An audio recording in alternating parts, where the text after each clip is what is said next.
9. A school has 540 students. There are 18 more boys than girls. How many girls attend the school?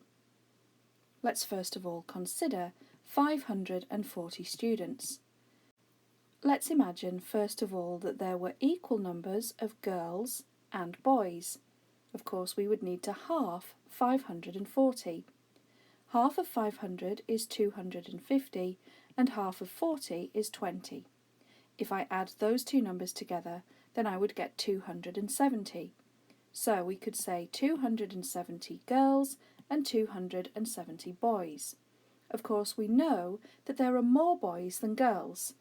At the moment we have equal numbers of girls and boys, and we're going to need to change that. This is not a simple case of taking 18 girls from this total and changing them to the boys' total. This would mean that there would be 36 more boys than girls, as this total would go down by 18 and this one would go up by 18, so a difference of 36. Instead, what we should do is take away half of that number. If I subtract 9 from the girls' total, then this leaves me with 261 girls.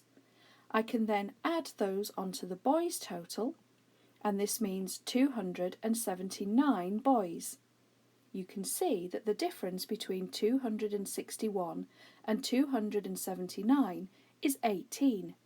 It means that there are 18 more boys than girls.